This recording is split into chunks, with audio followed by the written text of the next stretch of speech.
Salut tout le monde et bienvenue encore dans une vidéo setup. Oui, je sais que j'en fais full sur ma chaîne, mais thème setup de tarler fou. Faut que je vous en parle dès le début de la vidéo. Oui, j'ai un truc dans le cou, ça s'appelle un collier cervical. Je me suis cassé le cou tout simplement. Si vous voulez plus de détails, allez sur mon Insta, j'ai fait des stories à la une où j'explique tout en fait, tout ce qui est arrivé. Je porte jamais de casquette presque, sauf que là, mes cheveux étaient vraiment dégueulasses, puis voilà, ça me tentait de faire la vidéo aujourd'hui, donc voilà. Théma aussi, j'ai mis la petite chemise, tranquille, on est chic ici, on est chic. Pour présenter un setup à plus de 6000 balles, il faut quand même s'habiller chic, tu vois. Il faut bien se présenter. Donc ce setup-là, il m'a pris environ 10 mois à faire, à économiser, puis à tout mettre en place. Mais mettre en place, c'est quand même rapide, là. C'est plus économiser parce que j'ai le salaire d'un étudiant, donc voilà, c'est pas incroyable, mais je l'ai enfin terminé et vous allez voir, c'est pas n'importe quoi. C'est du lourd quand même, c'est vraiment pas du bas de gamme. Un petit exemple, j'ai un i9 12900K avec une 3090, avec des RAM Corsair et tout le kit. Là, je sais que vous allez vous dire, mais wesh, arrête de flex, on veut juste voir ton setup. Oui, mais il faut savoir que je suis un étudiant, j'ai 16 ans, et avoir ce setup-là, il n'y a pas tout le monde que ça, là. Je suis vraiment chanceux, puis j'ai travaillé pour, là.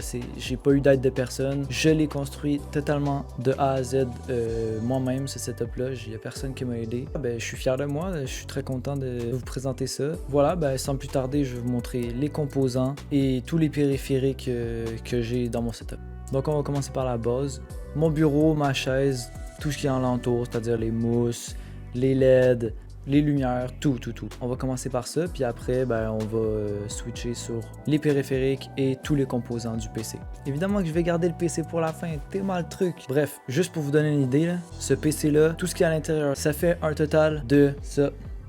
C'est énorme et pour mon âge, c'est pour ça que je vous dis que je me compte chanceux parce qu'il n'y a pas beaucoup de monde vraiment de mon âge qui ont un PC à 5600 balles. C'est 5600 $ canadiens, donc faites la conversion si vous êtes français ou à quelque part d'autre. Donc j'ai fait une liste sur mon cell parce que évidemment que si j'ai pas de liste, je vais manquer des trucs. Même avec une liste, ça se peut que probablement je vais manquer des trucs. By the way, je réponds à tous les commentaires. Donc si vous avez une question par rapport au périphérique ou au PC ou à tout ce qu'il y a, donc vous pouvez commenter puis je vais répondre, c'est sûr à 100%.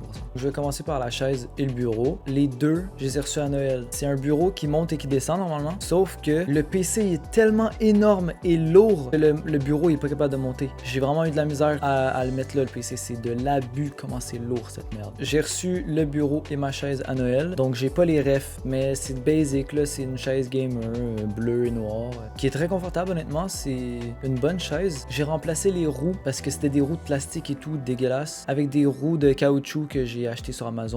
C'est pas mal les seuls trucs que j'ai pas les refs. On passe au suivant. Pour ce qui est les mousses acoustiques, j'ai acheté 2 kits de 12, fait que ça m'a fait un total de 24. Par contre, ça, je vais être honnête, j'ai vraiment fait de la merde. Je les ai placés vraiment au hasard, fait que c'est pas incroyable. Mon but, c'était pas d'isoler la pièce complètement, c'était juste pour baisser le niveau de réverbération parce que, comme je vais vous montrer tantôt, j'ai des énormes speakers qui font hyper de bruit et ça faisait justement plein de réverbération, fait que j'en ai mis quelques-uns puis honnêtement, ça change vraiment de quoi. Le monde souvent me dit « Ouais, mais tu sais que les placer comme ça fait rien. » Je l'entends la différence, comparé à avant où ce que j'en avais pas. Maintenant, pour tout ce qui est éclairage, j'en ai vraiment beaucoup. J'ai des LED, des ampoules connectées qui font du RGB et tout, de la couleur. J'en ai même une dans mon garde-robe, genre, c'est pour te dire. Tout est de Govee, c'est des LED RGB IC, c'est la nouvelle technologie de Govee. Ouais, c'est vraiment nice honnêtement. Comme vous voyez, les LED, ils peuvent avoir différentes sections de couleurs, comme là c'est bleu, là c'est orange, après ça j'ai mis bleu, puis le reste c'est que du blanc parce qu'en fait ça dans la vidéo ça rend mieux là. Aussi j'ai un Alexa qui est juste là. Je sais pas c'est quoi les critères pour être considéré comme un audiophile, mais moi j'adore le son puis je suis capable de quand même différencier les niveaux de fréquence pour tout bien optimiser comme j'aime. Moi c'est un Alexa de 4e génération. Il y a une version de base où ce que est vraiment minuscule, je peux carrément la prendre dans ma main comme ça, comme une balle de baseball par exemple. Et il y a la deuxième version, celle que j'ai pris, qui s'appelle avec son de première qualité. Elle est beaucoup plus large, à peu près comme ça, au lieu d'être une petite balle de baseball, comme j'ai dit tantôt. En tout cas, la qualité est vraiment bonne, puis honnêtement, je conseille à tout le monde qui veut un Alexa. Bon, ça s'appelle Echo Dot, mais flemme, ça s'appelle Alexa, tu vois. De choisir cette version-là, parce que en vrai, c'est genre 130$ canadiens, mais ça vaut vraiment le coup, puis ça va durer genre 10 ans cette affaire-là, sérieux. Maintenant, on passe au périphérique. Personnellement, je joue beaucoup à Osu. Je suis pas nécessairement bon, là, je fais juste dire que je joue beaucoup. Et pour être plus précis, dans le fond, j'ai acheté une tablette graphique. C'est une Huion Huion, j'ai aucune idée comment ça se prononce. H-U-I-O-N. Personnellement, j'ai opté pour le modèle HS64. Elle est vraiment assez large pour mon besoin en fait. C'est vraiment pas une tablette graphique chère, mais c'est quand même du haut de gamme, tu vois. C'est pas un truc cheap. Elle est vraiment bonne. L'avantage avec cette tablette-là, c'est que le crayon, il n'y a pas de batterie. Donc ça, c'est vraiment un gros plus parce que ça me tentait vraiment pas de changer les batteries à chaque fois. Puis en tout cas, c'est vraiment un avantage. Je la recommande en vrai pour tous ceux qui veulent jouer à Osu. C'est vraiment une bonne tablette graphique. Puis elle est pas chère. Donc tantôt, j'ai parlé de speakers. Ils sont gigantesques. Ils prennent vraiment beaucoup de place dans ma chambre, mais honnêtement, je changerais pas ça parce que ça vaut vraiment la peine la qualité audio. C'est de la marque Pioneer. C'est 2 colonnes de speakers et ce sont les modèles CS-K835 avec une puissance maximale de 150 watts, une impédance de 8 ohms et une fréquence qui peut aller de 30 à 20 000 Hz. Ça envoie mais un truc là. Je vous jure, la bass là, elle te transperce carrément. Là, je vous ai passé un peu les trucs qu'on s'en fout là, tu vois. Maintenant, on va rentrer dans le vif du sujet, c'est-à-dire le PC et tous ses périphériques principaux. On va commencer par ma webcam de stream. C'est la Logitech C922X Pro Stream Webcam. Elle fait du 1080p 30 fps et du 720p 60 fps. Mais honnêtement, le 720p 60 fps, il est vraiment dégueulasse. Donc, j'utilise le 1080p 30 fps. Ouais, une bonne webcam pour stream. C'est pas incroyable la qualité, mais tu sais, ça fait l'affaire. C'est pas comme si c'était du 144p. C'est pas avec elle que vous me voyez. Dans le fond, ma webcam, elle est là exactement. Je la laisse là quand je l'utilise pas, mais je la sort quand je l'utilise. Donc passons au micro. Ça c'est avec lui que je stream, c'est avec lui que je fais tout. C'est dans le fond le Elgato Wave 3 en USB parce que je sais qu'il y a la version XLR. Juste pour préciser, là vous entendez le son natif du micro. C'est-à-dire qu'il n'y a pas de traitement, j'ai pas modifié le son pour ajouter des graves ou des aigus, j'ai rien fait.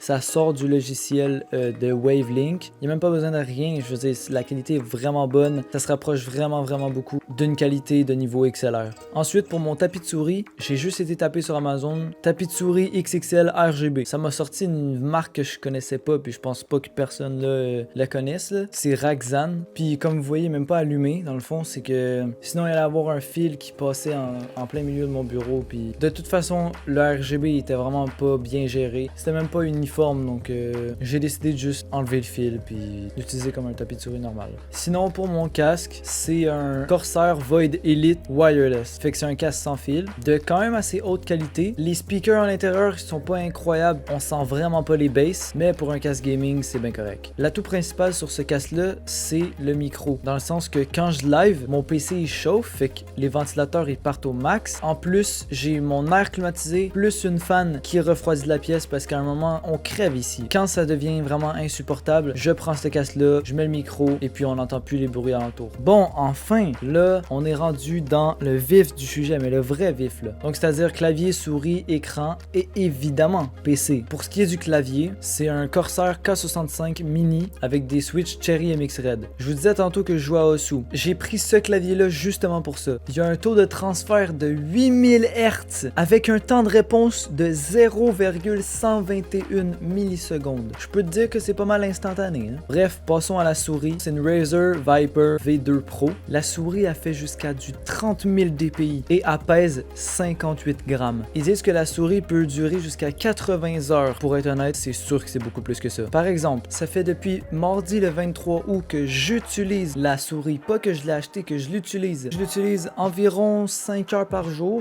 Des fois plus, des fois moins. Et regardez, 46%. Et je tiens évidemment à préciser que ça fait depuis mardi le 23 août que je ne l'ai pas chargé. Et aujourd'hui, on est le 4 septembre. Il en reste plus gros là. Il reste 2 trucs de toute la vidéo. L'écran et le PC. Mon écran que vous voyez ici, il nous vient de la marque LG. Et son modèle, c'est le 27GP850-B. Ce moniteur-là, il y a une résolution de 2K. Il y a un taux de rafraîchissement qui peut aller jusqu'à 180 Hz. Il y a 1 milliseconde de temps de réponse. Et il est compatible avec la technologie Nvidia G-Sync et celle de AMD FreeSync Premium. Il y a aussi la certification VESA Display HDR 400. Maintenant que tout est dit dans le setup, passons au PC. Allez, c'est parti. Pour le processeur, je suis directement parti sur du très haut de gamme. Donc, le Intel Core i9 12900K. Pour la carte mère, je suis parti sur quand même du milieu de gamme. C'est pas du haut de gamme, mais c'est vraiment pas du bas de gamme non plus. C'est la Gigabyte Z690 Aorus Elite AX. Donc, ça embarque le DDR5, Wi-Fi 6, 2.5 Go de LAN, USB 3.2, PCIe 5.0, tout ce que vous voulez. Et du RGB aussi, très important. Pour la RAM, j'ai choisi d'aller chez Corsair. J'ai pris 2 fois 16 Go pour faire du 32 Go de Dominator Platinum RGB. C'est de la DDR5, cadencé à 5600 MHz. C'est pas mal ça qu'il y avait à savoir pour la RAM. Pour le boîtier, je voulais un truc vraiment vitré pour qu'on voit vraiment les composants à l'intérieur. J'ai donc décidé de prendre le Core P6 de la marque Thermaltake. C'est vraiment un bon case avec plein d'espace, puis tout à l'intérieur c'est tout ouvert. C'est vraiment nice d'avoir cette ouverture là, puis aussi la vitre est complètement transparente. Pour les ventilateurs, j'en ai en tout 16. Je sais que c'est énorme 16, mais vous allez comprendre pourquoi. J'ai acheté 10 Corsair QL Series. Il y a du RGB en avant et en arrière de la fan. On peut tout modifier les effets d'éclairage sur le logiciel Corsair IQ. Et les 6 autres, ben je vais vous en parler tantôt. Pour l'alimentation, j'ai vraiment été sur le très